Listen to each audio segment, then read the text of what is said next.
Yeah. Get ready. I think we have some nice music to get us even more amped up. All right. Well, here we go. Get ready and get it up for none other than the fastest man alive himself.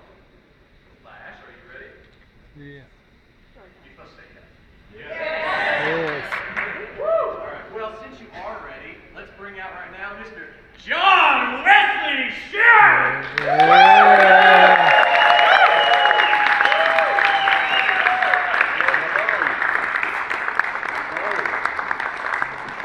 How are you guys? Let me see here. I think I've used these before. How are you? What is up? Who's moderating? Well, are you going to be down there? Well, then I'm going to come down there. Okay. I'll be with you in just a moment, ladies and gentlemen. All right.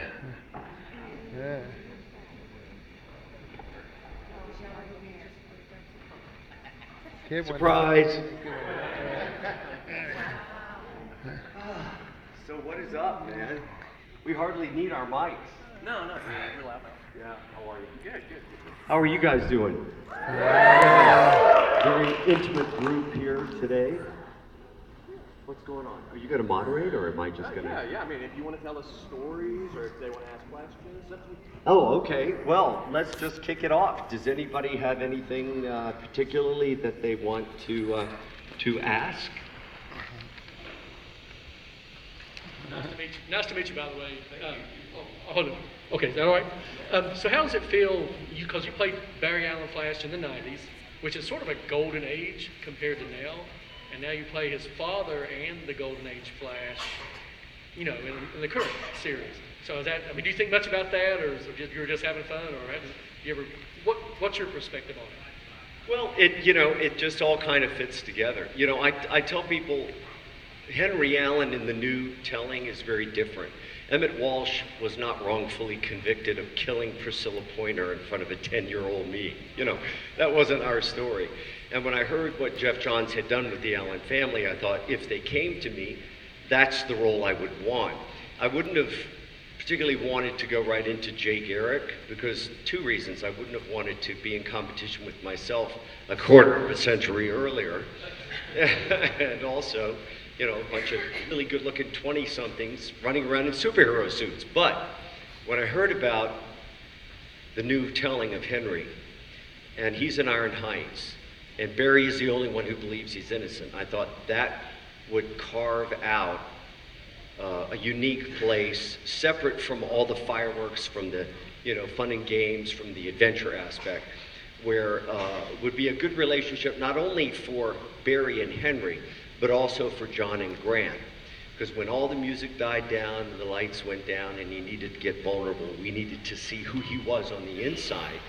This young man, Barry Allen, ordinary man dealing with extraordinary circumstances, extraordinary gifts, that when that happened, he would come to his dad. And we'd pick up the phone. Somebody said, rarely has sitting down been so dramatic. We'd go into the phone booth at the Iron Heights and have a heart-to-heart. So, I tell people I would have wanted to play Henry Allen even if I had never been Barry. The fact that I played Barry helped me play Henry better because I know what he's going through. He knew I had played the part. I was identifying with his hopes and dreams. I was hoping for him that we had rampant critical success. Our reviews and everything were through the roof. But we just missed the kind of commercial success that I, at the beginning, hoped for him and that he is now having. So it's, one thing that I really like is a lot of fathers and sons. I get a lot of men who say, I watched they call it OG Flash. It still blows my mind. I watched the OG Flash with my dad, and now I'm watching the new Flash with my kids.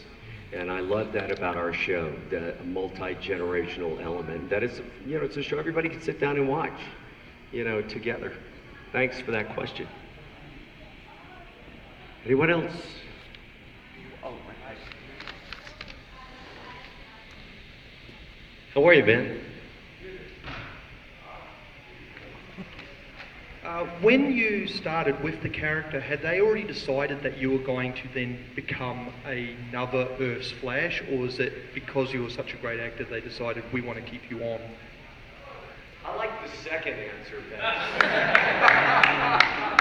No, I had no idea when they brought me on. I don't know if they had thought of it then yet or not. I figured I'd have one, maybe two seasons as Henry Allen, as a plot device, as the place, as I said, when we need to see the interior world of Barry Allen, he would go to his dad, his vulnerability.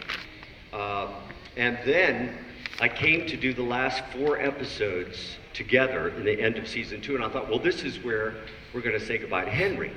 And I was totally prepared for that. And then I'm in a costume fitting, and I'm trying on this shredded, looked like a prison outfit, but it was the wrong color. And I'm like, oh, are we doing some kind of hallucinogenic flashback of Henry in Iron Heights? And then I was told, you'll be fitted for the iron helmet separately. And I'm like, the what? The man in the iron, you'll be fitted for the iron mask separately. And I'm like, and they were like, oh my God, you don't know? And then I was sitting off camera with Grant and Jesse Martin in between takes, and they said, so did you hear what you're gonna be doing this year? I said, yeah, I'm the man in the iron mask, go figure. And they're like, yeah, that's all you know? And I'm like, there's more? And they said, you're the real Jay Garrick. And I said, you're kidding me, how on? And then I talked to Greg Berlanti, who I've known since Dawson's Creek days. He was one of our head writers on Dawson's Creek. And he spun out the story that in the span of 2 episodes, I would be killed as one character. I would be revealed as the man in the iron mask, who then would be revealed as the real Jay Garrick, which is the character that so many people wanted me to play to begin with. So I said to Greg, I said, take me out of the picture. That's just excellent storytelling, excellent channeling of fan expectation.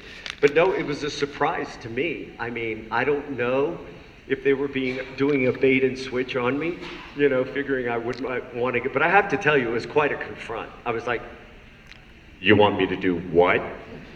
You know, and I remember Andrew Kreisberg said, oh my gosh, that's many years ago, man. What are you talking to? And he stepped back, he says, look at you, you're fine. You still look like a superhero. All right, but everybody was very nice to me. That first day walking onto set with the one where I put on the helmet, and, you know, everybody knew I was kind of feeling a little weird about it, but they were so supportive. I mean, I look off camera and Candace Patton is going, you know, and then at one point Grant brought the camera forward and turned the monitor around. He said, look how great you look look. And everybody applauded. So they made it more comfortable than it possibly could have been. But I don't know that I would have said yes if it had been Jay Garrick, because it would have been too on the nose. You know, I love the fact that I essentially passed the torch, you know, as we say, but it wasn't on the nose. It wasn't superhero to superhero. It was father son. It was like, I love you, Dad. I love you too, son. You know, right there in Iron Heights. And I will always cherish those Henry Barry scenes. Also, not only for the dramatic qualities that were in them, but because of the relationship that afforded me and this new fine young actor who's assuming the role and has made it entirely his own. So it's very, very, very happy circumstance the way it all turned out. I call Flash the gift that keeps on giving. Yeah. You know? Anyone else? Hey, Yes. any projects that you like to do or work with people? You know, it's like I did an episode of Blind Spot where I got to play a really bad guy this year. Yeah. And about a year ago this time, I was doing 12 Angry Men at a theater in North Carolina. I have an audio drama that I've given many of you the leaflets to. It's called Powder Burns, and it's an audio western, and I play a blind sheriff in the late 1800s. And they're very atmospheric, like the old audio dramas. And we had Ed Asner come in and we did an episode that that tackled aging and memory loss, and we got actually an award from the Alzheimer's Association for that episode. We also had Robert Vaughn before he passed away last year. He came on and did an episode, and we've been nominated for 3 Voice Arts Awards. Hello there. 3 Voice, sneaking up on myself. 3 Voice Arts Awards, and the ceremony will be held at Lincoln Center next month. So check it out. It's powderburnswest.com, or you can just Google me and Powder Burns and it'll take you. We just do it for the love of it. One of my sons on One Life to Live, who played Bobby Ford, my eldest son, was a very bad dad on that show. It's a project that he's doing out of love, you know, and wanting to get some actors, some of whom are on Broadway. And 2 of our episodes were nominated, and our casting director was nominated. So we're very pleased that it's turning out so well. Somebody else, make me stop talking. Doing good. Hey, so you've been around for a minute. For a minute and a half. Right. And so we're at the Fanboy Expo, so I want to ask you, what's the craziest fan interaction you've ever had?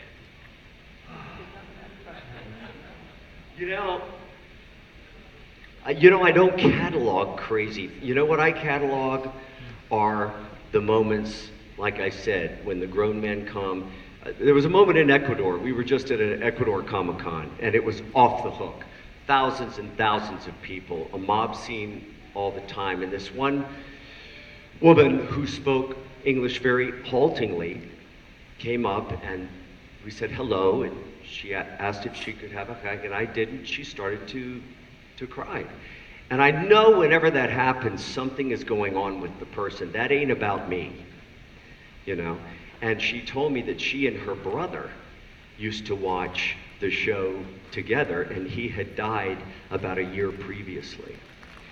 But you know, those kinds of connections, whether it's Kelly on Guiding Light, or Mitch Leary on Dawson's Creek, or Henry Allen, you know, on some of these shows I've sort of become the father of us all, you know. Between that and getting killed in everything I do, my mom once said, "Is that in your contract, that you must be killed with every role?" She said, "I can't take many more of these deaths." Yes. You spoke about fan expectations, and we consider you a very important staple to the new series. Thank you, sir. How receptive, and what are the odds of a possible spin-off? I know nothing about. I don't think that's in the cards right now. The CW being a very young network. Someone said something to me. Our costume designer Kate, when I was unsure about going back into another superhero suit, she had said, "I actually think it's pretty cool what you and the CW are doing, demonstrating to a young audience that you don't have to be 25 or 30 years old in order to be a superhero." And I had to go, okay, maybe I need to put my ego, my self-centered fear to one side, you know, and I could wrap my mind around that. But no, I don't. There has been a lot of buzz on Twitter, people saying that they'd like to see that. I'm always very gratified by that. But I'll probably bounce in 1 or twice more, you know, as Jay Garrick on. I like coming back in that way. I'll tell you, I really miss Henry Allen. I'd love for him to come back somehow. I don't know any way that it could be possible. Time travel. Time travel, always. In comics, all things are comics like soap opera. All things are possible. You're never really dead. At the speed of sound, you can literally go back in time. Exactly. I want you to write the Flash Writers Room, and I want you to tell them what you've just told me. Hello, Superman. I'm very glad you could make it today. I'm honored by your presence. Who else? Yes, sir. I used to watch with my friends in my college dorm room your show, and I'm kind of curious. I know how fan interactions are now. What was the fan interactions like back in your show, and what kind of access did you have to fans? Because I know that's changed radically since that time. So what was it like back then? You know, shooting The Flash in 1990, trying to do a superhero show of that size with those effects in that suit was such an enormous task. It finally did us in after one season. We were the most expensive show Warner Brothers had ever done. We had a third of the back lot at Warner Brothers in LA. We were always over budget. You know, we were shooting, I was there 55 to 85 hours a week, you know, in the suit, out of the suit, in the suit, out of the suit. And I didn't really have much time to do anything else. So a lot of people say, why doesn't Grant do more personal appearances? But when you're carrying a show like he is now, that's an action adventure show, and you add the element of a superhero suit, it takes a lot out of you. He simply doesn't have the time, and when he has the time, probably wants to be with his girlfriend. You know what I mean? So I didn't have. It was just I felt like the third week in August to the second week in the following May. With 4 days off for Christmas, and that was it. I was like a runaway train. We were all hanging on, trying not to fall off, you know. So I didn't have a lot of fan interaction. I'll tell you what is very different, and in some ways it's easier, is that so much of the fan interaction now can happen on social media, and it's immediate. Like I've already gotten several pictures that I've taken with people today. They put them on Twitter, and I grabbed them, and I put them in my album that I do of every convention that I do. I put them on Facebook. So it's immediate, you know. We get immediate feedback. Sometimes you wish maybe it was a little less immediate, but by and large, you know, somebody said, what's the craziest fan? You know, the fan interactions that I had, and I hope it's partly what I put out, because I want to have a real interaction with the people that I meet. You know, I'm not here to put on a show or crack jokes. I mean, you know, things certainly are funny, you know what I mean? But what's important to me is feeling like, you know, that I've been seen and heard, and I've been able to see and hear audience members. Many of you know more about The Flash than I do. The Flash, come on, let's face it, was 50 years old when I got to it. 75 years old by the time Grant got to it. I mean, it's quite a history and a lineage. It's the comic book audience is the keeper of the Flash flame, and we're just glad to be along for the ride. Yes. Hi. You made it, but your hair's down. Yeah. You're trying to trim me up here. Hey, so a quick question. I'm a huge fan of both the show and the books, and I was just curious, do you have a favorite villain, either that like you've read in like a book or like you've seen on the show or something like that? I have to say Mark. Oh yeah. You know, the trickster. Because of the friendship that we've had from the first day he blazed onto the back lot at Warner Brothers with this characterization full blown. You know, I was a little bit shy about it, playing a superhero on television in 1990. You know, they promised me, they said, we won't put you in a pair of red tights. You know, it's going to be $100,000 to build 4 suits in 1990. I came to regret that later because of the heat. And, but I was like, please just give me a pair of tights. But he came in, no holds barred, full-blown characterization, working that unitard. You know what I'm saying? It's like that Twixter hair, as his daughter called it. She's like, I want Twixter hair. So they have a picture of little Chelsea and Mark, and she has the rainbow-colored hair, and he has her. And so I have to say Mark. It's great when he came back. You know, when he came back in that scene, I have to tell this. And suddenly we go to Earth 3, and the color is a little bit brighter, and we're up against that tile wall, and out comes Mark as the Silent Man version, the Earth 3 version of the Trickster. And or the Smiling Man, or whatever that silent film was. And he's coming out, and he's, you know, and I come up and I'm catching bullets and everything. The reality is heightened. And I come up to him and I say, you know, you're out of ammo. And he goes, yeah, but I'm not out of bombs. And we're face to face, and they yell cut, and he says, we're grown-ups.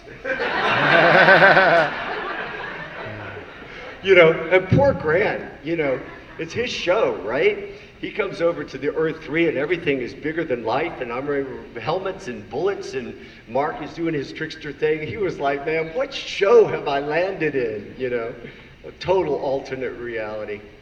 Yeah, very fond of Mark and Mary Lou and his whole family. He's in New York Comic Con this weekend. So, anyone else? Spider-Man. Yes, sir. Come on down. Halfway. What was your favorite role to play?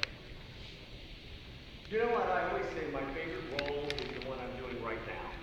That's the way I always look at it. Are you an aspiring actor? No. Okay. My favorite role to play, oh my goodness, I don't know. I've got 2 Emmys playing psychopaths. I've been able to be an OG superhero. You know, they used to call me the classic Flash. I said, man, that makes me feel like an automobile. Can we come up with a different term for that? And, you know, and I got to be a drug-addicted cop on NYPD Blue. I got to be the worst dad in the universe on Teen Wolf. That's so sick I can hardly watch it, Mr. Leahy. It's like, wherever you found that in yourself, John, just keep that locked up. We don't want to see that in real life. And the world's best dad in Mitch Leary, and then the wonderful moments with Grant as Henry Allen. You know, got to do Tony Award-winning play a Welsh wastrel in Dancing at Lunasa, the wonderful Irish play that came over from the Abbey Theater. Whatever I'm doing right now is my favorite role. Right now, this is my favorite role, in the sense that I want to be fully present when I'm talking to you or whatever I'm doing at that moment, you know? You know what? The villains are always the roles that you get the most attention. I played a good guy on Guiding Light for 4 years and was never nominated for anything. And then I played a psycho for 10 months on As the World Turns, opposite Julianne Moore, and got my first Emmy. And then I played a woman abuser on Santa Barbara for a couple months and got my second Emmy. So everybody thinks villains are harder, but here's the catch. Villains always know what they want. They come in knowing what they want, a specific agenda. They know exactly what they're willing to do to get it, and they move the plot. The challenge with playing a leading man, particularly if it's your series over 23 episodes, is you're acted upon a lot by the villains, and how do you keep that active? And the other challenge is for the writers, because writers love to write villains, you know.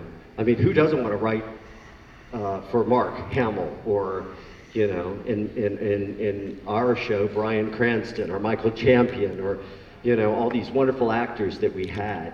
And, you know, playing the good guy, for me, I don't know what that says. Wait a minute, should I say this out loud? Playing the good guy for me is more difficult in many ways, even though the villains win the awards. And the villains are the flashy parts. Yes. Is there any merit to talk of you joining like Legends of Tomorrow or any other shows? Is there any talk of me joining Legends of Tomorrow? Last year, they structured our contracts, and I was hoping it would happen so that they could move us across the platforms. It didn't end up happening. In Legends, they had a speedster board, the lineage of speedsters, and I was on that as Jay Garrick. I'd love to go play with Brandon and Victor Garber and those guys. That'd be a fun sandbox to go play in for an episode or two. It hasn't happened yet, but okay, listen very carefully to what I'm about to say. My friend Joe, who was moderating one of my events, somebody asked if something was going to happen, and he has this great phrase: if you want to see it, tweet it. Tweet the Flash Writers Room. Tweet the CW Flash. Believe me, they have people who comb fan mail, and modern day fan mail, as I said, is social media. So they are listening to what you guys say.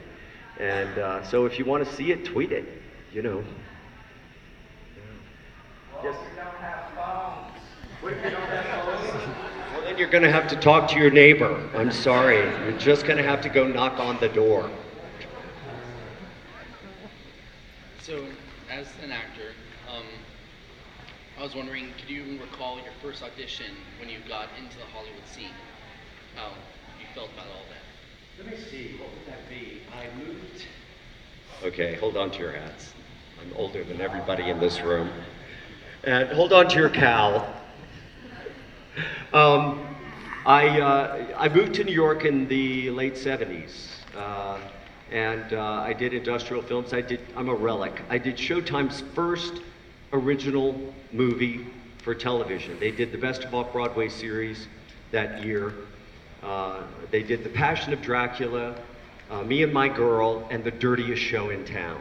And my mom said, you had to be in the dirtiest show in town, you know, but that was the name, that was the name of the play. And right after that was Guiding Light. You know, I've been auditioning for things as long as I can remember. And it never gets easier. There's always that thing of, you know, I just can't go in there and put myself on the line one more time. You know, we spend a lot more time looking for work. They say an actor's work is his holiday, you know. Well, there's a great story about John Gielgud. He's waiting in the trailer for a film, and he's waiting and waiting and waiting, and somebody comes and knocks on his door of his trailer. He says, "Oh, Sir John, we're so sorry we've kept you waiting so long." And he said, "Nonsense, dear boy. This is what you pay me to do. The acting is for free." So that's sort of the attitude to have. Yes, Wonder Woman, meet me halfway. Come on down. There she is. When the Justice League movies started coming out and everything, was there ever any talk about you doing a cameo? Were you interested in it? Did you ever put yourself out there and be like, hey, be the guy that Flash is running past on the street and I'm pulling him forward? You know, the last shot of Flash 1991, Mark Hamill and I, 5 in the morning, somewhere in southeast LA. I do the last shot of the series, I rip the wings off, threw them in the air, and swore I would never again get into another superhero suit. Of course, Mark almost lost his mind. He was like, "Don't let those wings get away." You know, he's climbing around trash cans and over cables. He has those wings. So, you know, once I stepped out of that, I would have been fine if the TV series had decided that they wanted to go an entirely new way and cut with the past. I'm glad that I was integrated in a way that was not token, that was meaningful. You know, I helped move the plot forward as Henry Allen in a role that was very different from my series. You know, I certainly wouldn't say no, but I'm not holding my breath. They want to keep the universes right now separate. Ezra has said, wouldn't it be great to have a shot with the 3 of us? But, you know, I'm not anticipating that. If it happens, it'll be, you know, a gift, you know, but we'll see. But I'm totally fine with it. No, playing Flash for one hard season, you know, I felt flashed out at that point. No one was more surprised than me when they said, "Okay, now you're going to be another Flash." I think you just kind of answered my question, but I'm gonna ask anyways. Well, I was just wondering. You know, I'm hearing you talk a lot about the '90s Flash and everything. If it were to come up because of the multiverse, would you be willing to portray the '90s Flash with Grant's Flash? Maybe through the miracle of CGI and computer generated. They reach back into those files and bring them forward. It's very funny. I was sitting in an interview with Andrew Kreisberg, one of our executive producers, and he had said at one point we were considering putting John back in the original suit. And I snapped my head around. He said, "Exactly." So, you know, I'm sure it would be much more comfortable now if they chose to do that. There's been an astounding amount of Twitter activity wanting to see that. If you guys don't stop it, I'm going to end up back in that original suit.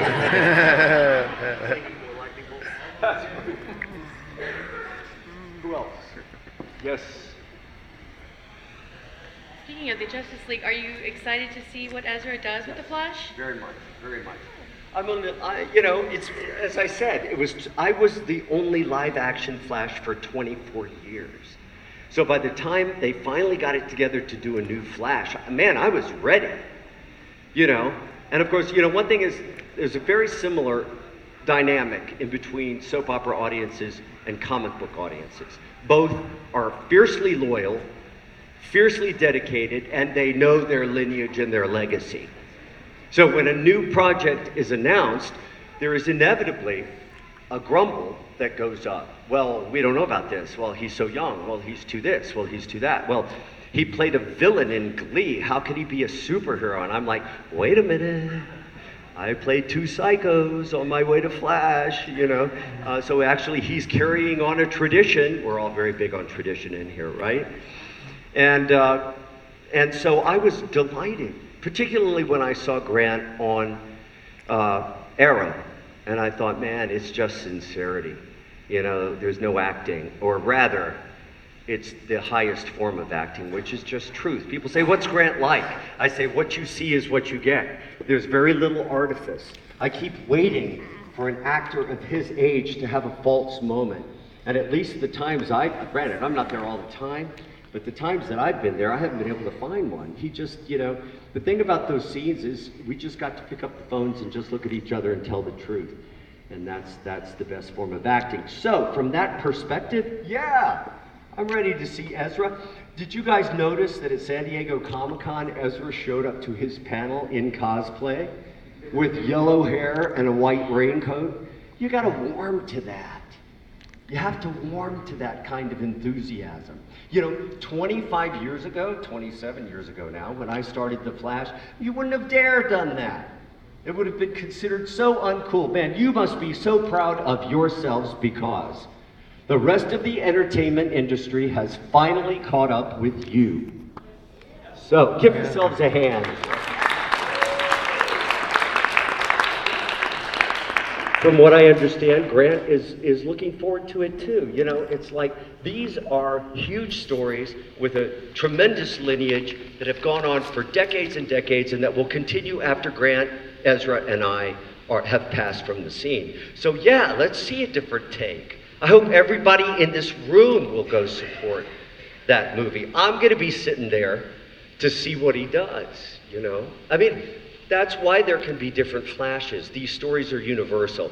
It's like when they said to me, play a superhero, I was like, I don't know. And they said, John, just read Danny Bilson and Paul DeMeo's script. And I read the script and I said, oh, it's not Hugh Hollywood superhero, you know? It's the unblessed son of a cop family where real cops work the streets. And I go to work at the crime lab so that my mother won't sit up nights worrying that I'm going to be killed, you know? And my older brother, Jay, is the blessed son because he is a street cop. And then I undergo this accident and all this stuff starts happening. I've totally resigned myself to being the ordinary one, the non-extraordinary one in the family. You know, my dad, Emmett, always saying, what's he got to do? Stump his foot on a footprint, you know? And I was totally, as Barry, consigned to that. Suddenly I get these powers. What does he do? Not, I'm going to go be a hero. It's like, I want to get rid of him. He goes, Tina McGee, I don't care. I don't want this. I don't want to know from it. I don't want to be your guinea pig. You figure out a way for me to get rid of this. And that's the deal. Then my brother gets killed. You know, who in spite of the fact that he was the blessed son and I was the unblessed son, we had a very tight relationship. And working with Tim Thomerson, I was just sorry he couldn't continue because that relationship was pure gold. But he gets killed. And then Barry goes, okay, holding my dead brother on the side of the road, I decide, all right, I'm going to own these powers and I want a symbol, you know, to mimic the paint splotch that they would throw up against the police station when they attacked. I want to strike fear into their hearts. I want to cowl so no one can see who I am. And I'm going to use these powers to avenge my brother's death. Well, these are themes of classical drama, folks. You know? So of course you could have more than one person play it. You know? Thanks, good question. Anyone else? Yes. Who does? What was my favorite? You mean the original show or this new show? You know, it's like I said, I love those father-son scenes with Henry and Barry. You know, I thought they were so good. I loved saying to him, after I already knew he was the Flash, but he was still denying that he was, and I got to say, well, yeah, I know. Wink, wink, nod, nod. But if the Flash were my son, I'd tell him a few things. I tell him he's a hero and he's saving a lot of lives. I tell him to be careful because it's a dangerous world out there. But most of all, I want him to know that his dad is proud of him. You know, so I have to say that that first season was really very special to me. Now it's fun and games, man. It's like Grant and I get out there in our superhero suits, you know, and run around. What was your favorite? The second. The second season? Cool. Cool. Lot of stuff went down in that second season. Yeah, as I understand it now in the beginning of the third season, because we went way far out with Savitar, multiple Earths, overlapping timelines, they're going to bring it back now to the core characters. I mean, clearly, this show is called The Flash, and The Flash is Grant's Barry Allen. So we need to, you know, invest and focus on him, and I think they're going to get back to some more of that. Anyone else? Thank you for that question. Yes? It's not flash related. When you first got into acting and you got to the point where you thought in your head, I can make a living at this, what was the first thing you bought just for fun, just for yourself, since you had the money? I think it was, I didn't buy it, but I got a new apartment pretty soon, right away. You know, I was the late 70s living in my 5th floor walk-up. You know, you go up all the floors of the brownstone, and then you go up to the servants' quarters. My favorite thing in those days was climbing out on the eaves and sitting up on the gables and looking out over 74th Street in Manhattan and thinking about what it would be like to be a successful actor, and would I ever be able to make a living at it, and would I ever be on Broadway? You know, all those dreams that young actors dream. And you know, so much of it has come true. I'm just extraordinarily grateful.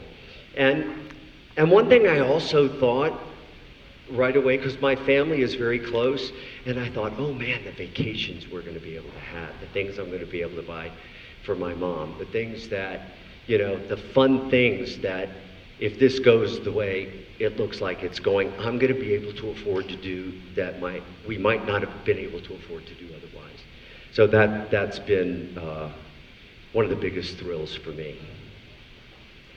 Thanks. Yes, anyone?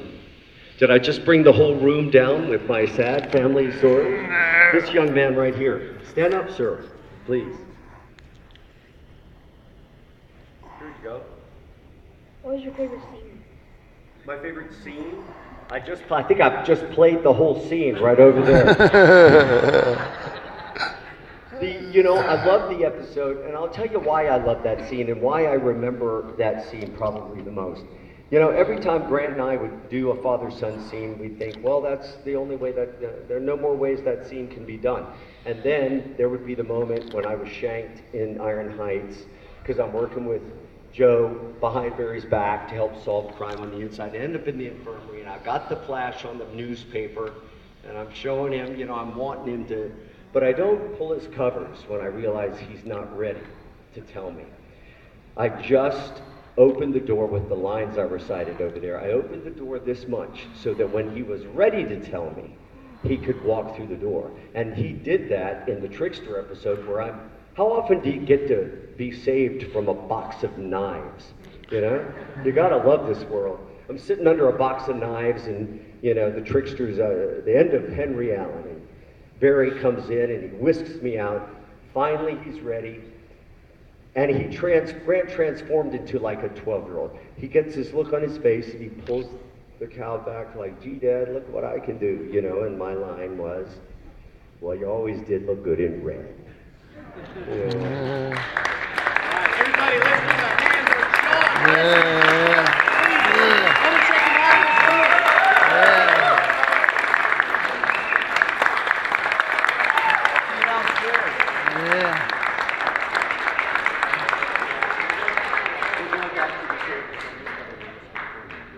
Thank you guys. Guys, please check him out at his booth. He will be signing autographs. Go check him out. Talk to him. He's a nice guy.